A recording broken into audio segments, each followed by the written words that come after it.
Hi, I'm Tony Moore. This is my capstone project or presentation on brain-computer interfaces. Specifically, what does the public know about them? Like most things that come out, anytime there's new technology, lots of times people they use it, they embrace it, but they don't really understand what it is or know why. So I want to go and talk a little bit about this because it came across the subject about a year ago and it really intrigued me. So I was curious to follow up with it, and I'm glad I got a chance to do it for this program. So you have to start out by asking what are brain-computer interfaces? Simply, BCIs or brain-computer interfaces are devices designed to detect brain activity that corresponds with the intent of the user. That intent is then translated into an output that can be executed by a machine. And I have several examples here. It's not all inclusive, but these are some of the most common ones. So for example, electric wheelchairs, mobile robots that can do things that the user can't do, artificial limbs, so where they can go ahead and actually use the body's electrical system and nervous system to go ahead and, as you see in the picture there, to go ahead and make a functioning artificial limb. And use computer keyboards. There's a study done that showed that you can actually use a BCI with the right interface and the right setup to go ahead and let someone type on a keyboard so they can access the web, type letters, communicate, email, just like we do every day. Now, there are several kinds of brain-computer interfaces, but they're all really designed to give patients who are paralyzed or locked in the ability to go ahead and have a little bit of restored mobility. And you can see an example here that there's sort of like an exoskeleton, and you can see the two gentlemen in the picture wearing the caps that have the electrodes that are transmitting their thought impulses to an output that is designed to move, in this case here, the legs that each one of them is wearing. They do have some limited ability to control their environment using BCIs. This is often done through household appliances, things like that, where they can, use voice control to change the thermostat. They can go ahead and do certain other things as well around the house. Gives them the ability to communicate. I've already kind of alluded to this based on the keyboard, but you can also use these brain-computer interfaces to allow you to speak. Stephen Hawking used a similar device to communicate, and obviously he couldn't, he was paralyzed with ALS, but he was still able to communicate. And these types of devices allow people to do that. Now, the types of brain-computer interfaces that I came across in my research were you have non-invasive. So essentially, you have somebody who's wearing a cap. In this case, it's in this, I can't pronounce it, but you can see all the electrodes that are hooked in. The electrodes are transmitting his thoughts about doing something into a computer that interprets what he's thinking to try to go ahead and take an action. And the non-invasive, it works well, but it's not completely reliable because the variations in the sensors and the person's skin, the thickness of the scalp, and so on. You also have invasive, however, though.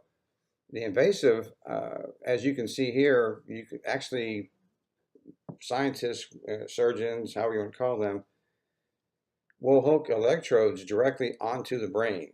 So they will go ahead and cut holes in the person's skull, and they will use devices to go ahead and connect electrodes.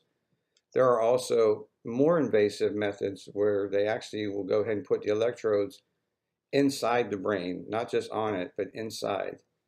Those don't happen as often. It's a much more risky procedure, but the invasive BCI is much more effective in terms of capturing that person's thought process on how to do something. And of course, every time we do something, you see technology come out, there's always some unforeseen side effect. And things that look good on paper don't always translate well. Sometimes, just doing it, you don't realize after the fact that, oh, well, wow, there's an issue here. One of the things is accountability. There's some speculation and discussion in the community that people who are hooked up to these devices have the possibility of being influenced by the machine. So in other words, they're thinking about something, but the machine doesn't interpret correctly and takes an action that the person didn't really intend. So the concern is would they be accountable for it? And there's no way to make that determination. However, it's a valid question, because if the machine doesn't, if I say, for example, I want to go left and the machine takes me right and I run over somebody with my wheelchair and hurt them, is it my fault? So it's a definite issue that has to be addressed. Unfair advantages. BCI, depending on the type it is, can give somebody an unfair advantage. There are devices that will go ahead and enhance strength. So for example, if you're competing for a job where you have to have good muscle strength, and you have a BCI, a mechanical device that gives you an advantage, is it fair for you to compete for the same job that a normal person would?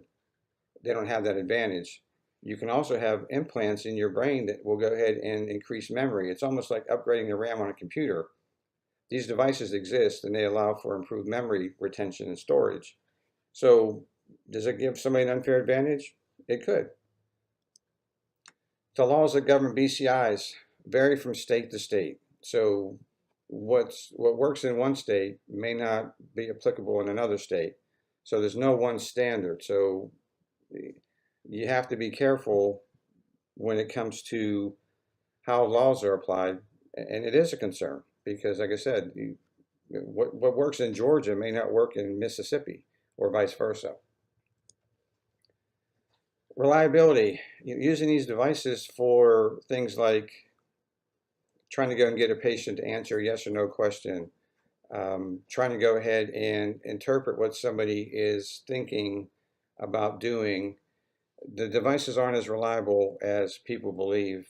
Depending on the BCI itself, that reliability can waive from 65 to 85% of the time. So you have to be careful about trying to go ahead and use these devices in a court of law, for example, to get a patient who's paralyzed, can't speak, can't move, to answer yes or no questions, because just because the device says it's yes, it may not be yes. They may be thinking no, but it gets interpreted incorrectly. Evolution. I ran across in my study one scientist who actually believes that BCI is the future of mankind. In other words, he doesn't believe in using them just to go ahead and help patients who are in a locked-in kind of vegetative state. He thinks that everyone is going to eventually be wired with implants that will allow them to go ahead and communicate, just kind of like, if any of you are Star Trek nerds, kind of like think the Borg, and that's where he's going, but not with all the mechanical devices, just the implants. People having enhanced memory and things like that. Being able to communicate on the web without using a computer, just by thinking about it. Having a Wi-Fi nearby and thinking about your friend and having a mental link with them over the Wi-Fi. So that's where he thinks it's going to go. And not everyone in the community agrees with him. Now, the research questions, the way I posed them, were centered around how much does the public know about the use of BCIs for patient care and memory or physical augmentation. So the next was how much does the public know about the ethical issues regarding the use of BCIs. And lastly, what's the public's level of acceptance regarding the use of BCIs when weighed against the ethical issues? So everything was all based about these devices are out there, they're being used, but what does the public really know about them? And the research questions were answered based on surveys that were distributed to the staff and students at Central Georgia Technical College. I sent them to 100 staff and then 400 students. And for this survey, I kept it simple. I just collected demographic data to get the age of the survey participants. in addition to what they thought about the use of BCIs. What I found from the results was that based on the age categories you see, there was a very difference in the amount of knowledge the general public had about BCIs. I mean, for example, what they even were. They had a similar corresponding level of knowledge regarding the ethical issues. So the same kind of pattern you saw on the previous slide is what you're seeing here. So they understood about BCIs, knew what they were, and they knew what the ethical issues were. And the last question was, would they accept the use of those devices in spite of the ethical issues? And what my research showed was that based on the age categories, it was an inverse. So the groups that really understood what BCIs were and the ethical issues were less likely to accept use, because of the ethical issues involved, whereas the other groups were more likely to say, well, yeah, why not? So yeah, sure, we can use them. And like I said, this is all just based on age. So the conclusion I came to was the data appears to suggest that the 31 to 35 and 36 to 40 age groups were the most knowledgeable of the use of BCIs and the ethical concerns involved with their use. The data also appeared to suggest that the 31 to 35 and 36 to 40 age groups were also less willing to use the BCIs because of the ethical issues involved with their use. The other part of the conclusion is obviously the study needs to be expanded to include other biographic data such as education level, income, ethnicity, and things like that, because the age just doesn't give a good enough picture of the type of groups of people that this would apply to.